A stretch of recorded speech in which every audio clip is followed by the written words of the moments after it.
Over the weekend, The Sun pushed out a story claiming that Prince Harry desperately wants King Charles to attend the 2027 Invictus Games, and that he plans to invite his father to the opening ceremony on July 10th, with careful timing around Camilla's birthday on July 17th.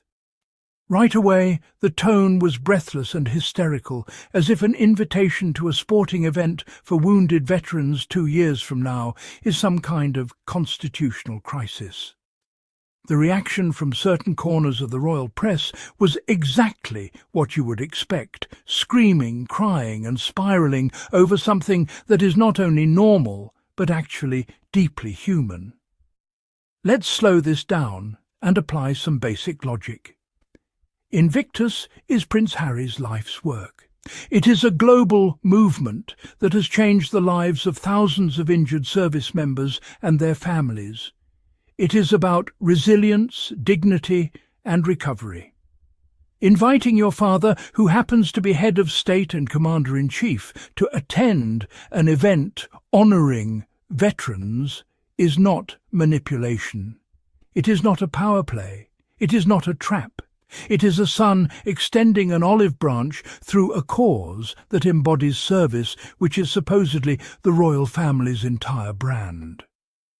The fact that this has been spun into a scandal tells you everything you need to know about how distorted the coverage has become.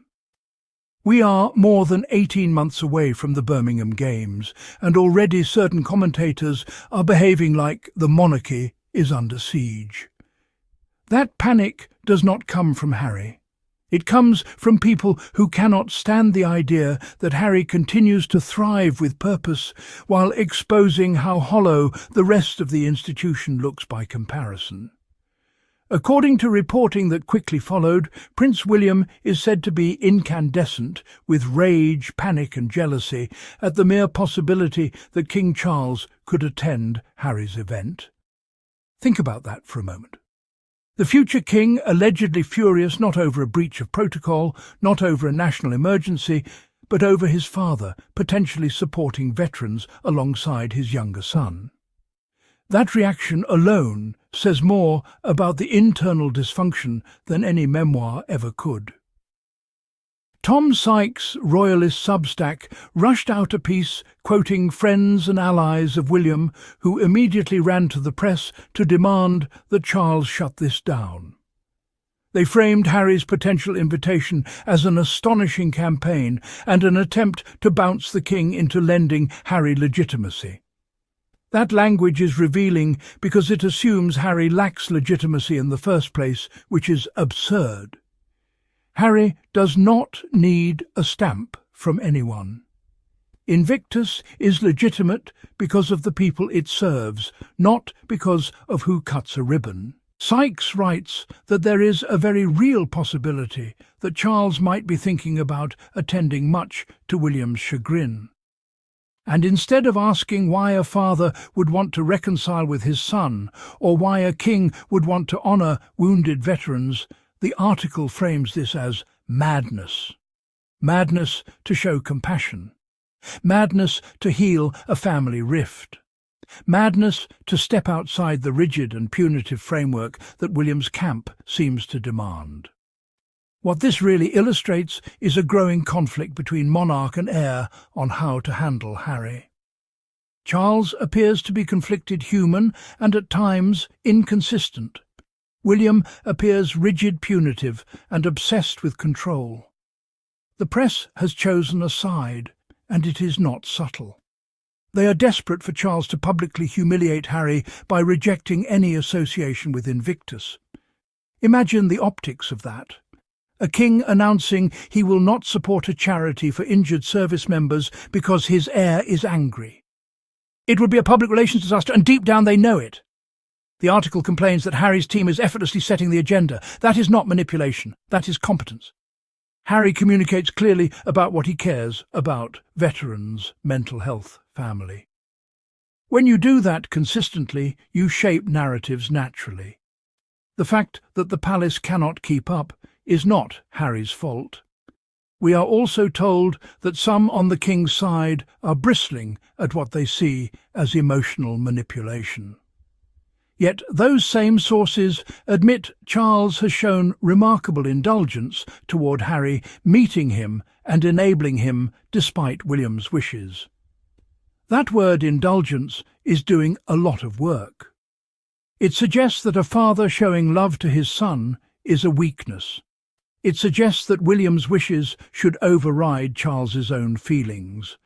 And that tells you exactly who is really exerting pressure behind the scenes.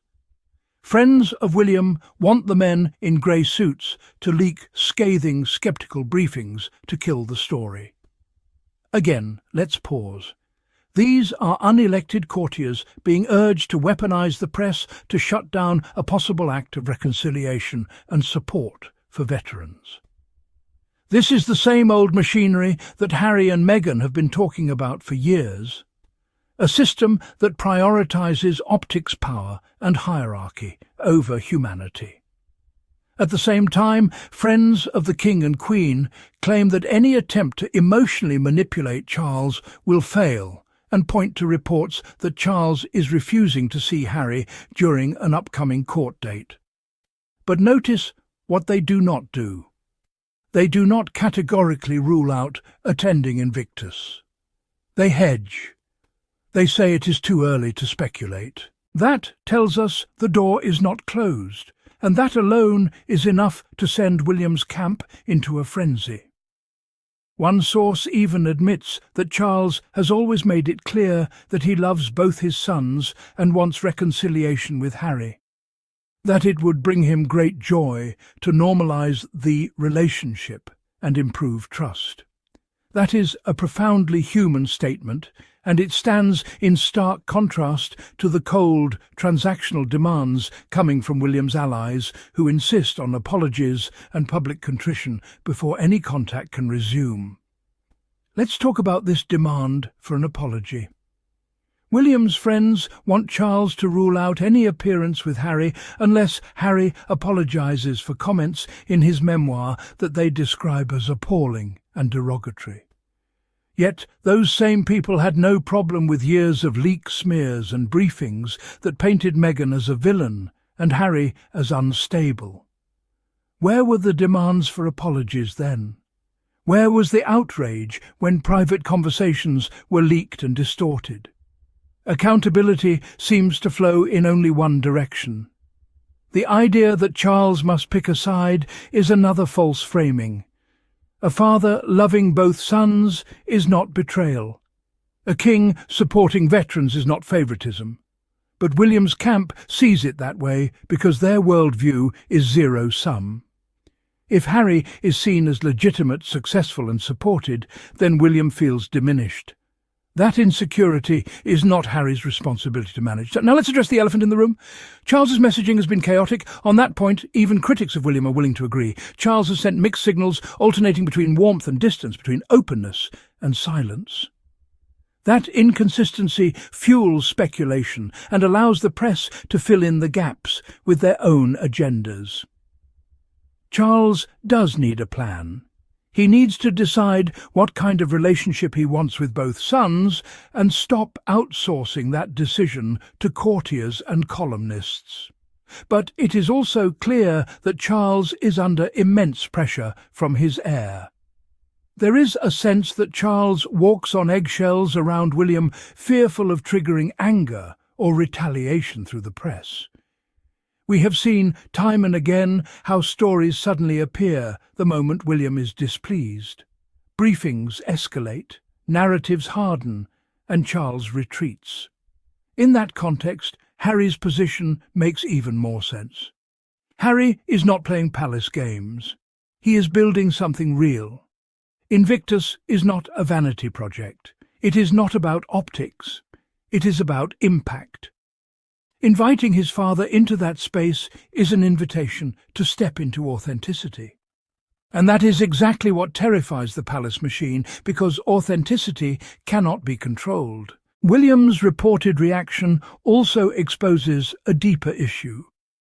The monarchy is supposed to stand for service unity and national pride. Invictus embodies all of that.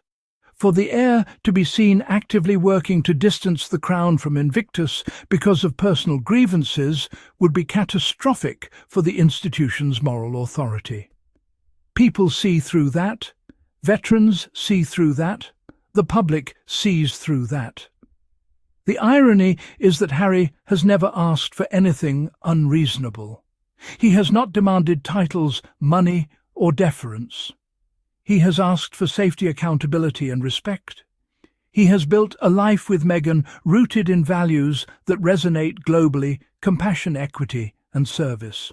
And despite relentless attacks, they continue to succeed. Meghan's role in all of this is also worth noting. She has been a constant target of vitriol, yet she remains focused on philanthropy, storytelling, and community building. The Sussexes operate with clarity and intention, while the palace reacts with fear and defensiveness. That contrast is why they continue to dominate conversations, even when they say nothing at all. The idea that Charles should publicly announce he will not support Invictus is frankly absurd. It would alienate veterans, embarrass the crown, and confirm every criticism Harry has made about the institution's priorities. It would also expose William's influence in the worst possible way as petty, vindictive, and disconnected from public sentiment. So where does this leave us?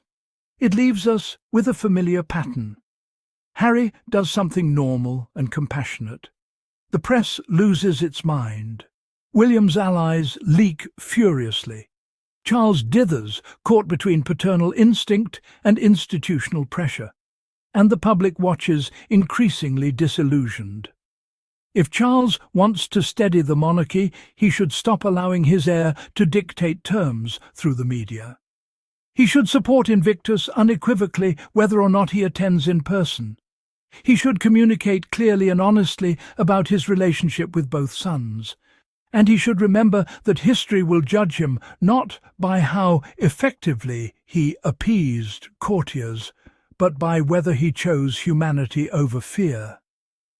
As for Harry and Meghan, they will keep doing what they have always done.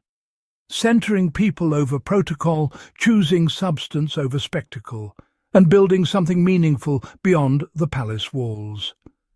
Invictus will go on with or without royal attendance, because its power does not come from crowns. It comes from courage. And that is something no amount of briefing can ever take away.